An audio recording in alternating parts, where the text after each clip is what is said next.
I I like doing many things with Sue, but some of the most memorable times were walking around the property at Teaneck, and of course playing spin tops. Oh yeah. Well, I've always liked to play board games with Gran. I remember learning like hula from her when we were really young. When she started spending more time in Hawaii, she came back, and that's when she made us, or made all the cousins, hula skirts. Yeah, I think for me, I really enjoyed sitting on the porch with Auntie Sue and hanging out. But yeah, for some reason I have so many memories of her coming up and just playing spin tops with us when we were younger, obviously. Making blackberry ice cream. I don't have very many memories of visiting Sue because I was a lot younger and we only were able to go once or twice. But when we did, I do remember fondly going to get chicken eggs from the chicken pen that she had there, which I thought was super cool and so much fun that there were just chickens roaming around. Contained, but roaming around nearby. And I always thought that that was fun. And now we're not afraid of chickens anymore, you know? I've been on farms and I'm fine with the chickens, thanks to Auntie Sue.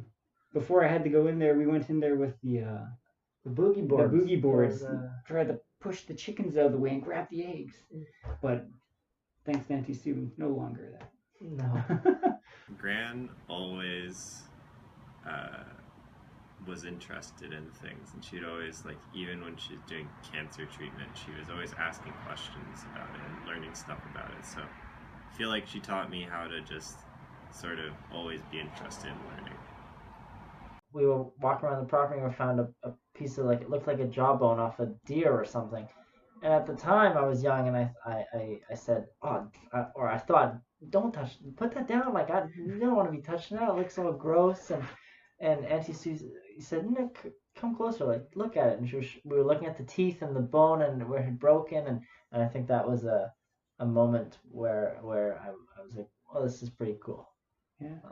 Yeah. You've been slower ever since. um, for me, what I learned from Auntie Sue, I think I learned that hard work could be fun. And so I remember we had to rip the lily pads out of Teaneck Lake once, and I think we were complaining quite a bit. And my mind could be playing tricks on me, but I remember Uncle Tom or Auntie Sue came down and just kind of like showed us up. And we're like, oh my gosh, like we got to do this now. And I remember we just went super crazy after that and started ripping all these lily pads out. I only remember being specifically told off once, and that was because I didn't want to eat the stems off my broccoli, because it's kind of gross. And and so I think Sue told me off for that. But in the very Sue style, she didn't just tell me off. She tried to fix it, as it were, and she made it a game. And so she told me I had to race to finish who could finish the broccoli stems first. And so she'd try and eat them really fast, and I'd try and eat them really fast. And lo and behold, I ate my broccoli sticks.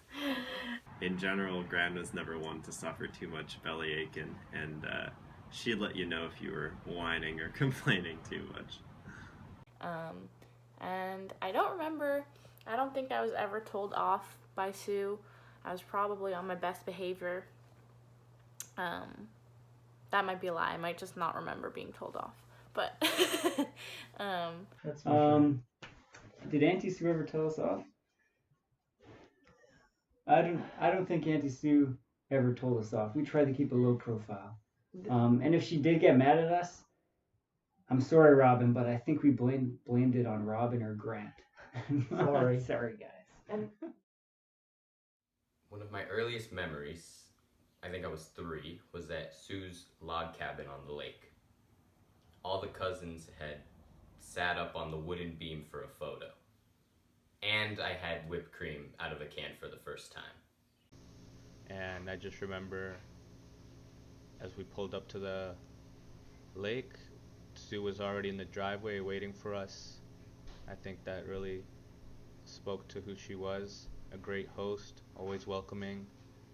really, whether you've met her or not, she was just ready to make a connection with you. I was fascinated by the way that she had her kitchen organized, and that plates did not just have to go in cupboards. Hers were in drawers stacked on top of one another. And that's just a fun hack that I learned, and a new way to look at kitchen organization. I was the most envious of this. Probably at like 10 years old, I don't know why I was so worried about kitchens, but I thought hers was the best. That week was great.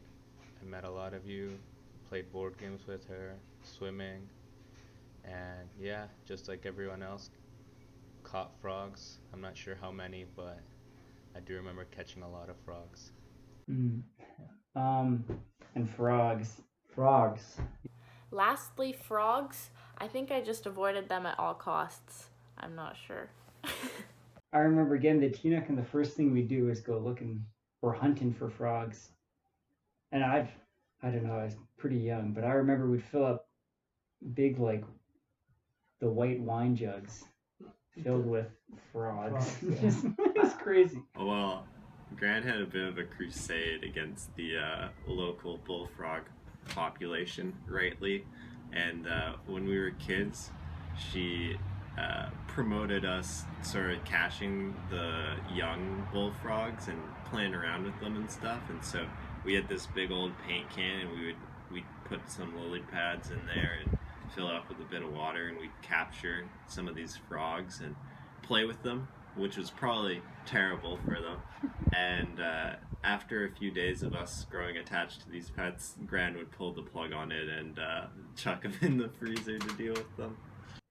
The big chest freezer on the front porch by the front door on the driveway, open it up, and Some goodies in there. Some A lot of frozen goodies. frogs all A lot of goodies. stiff. Ferrets. And Ferrets, Yeah. yeah. Apart from that, I also always remember opening Sue's freezer to find like popsicles or pizzas that she always kept in there, and instead of that you'd find like a frog with its guts coming out or something like that. I also remember finding a bat in there and a couple other things, and that was kind of just what you saw in her freezer. There was nothing you could do about it. It was also quite interesting. Every so often, I would accidentally lose them. They'd escape somehow, just so that I didn't have to see them all frozen, which was not the right thing to do because they're invasive, but I didn't want them to be frozen.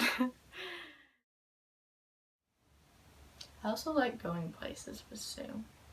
We went places like when we went to like the gardens or stuff, and also just meeting, like going for tea at Donna Lane's with Sue, and meeting all, like having Sue's friends coming over and meeting everyone that she knew, because she knew so many people, and yeah, far more people than I knew and probably will know. But yeah, and we're also going to the places where she'd had an impact, like when we went.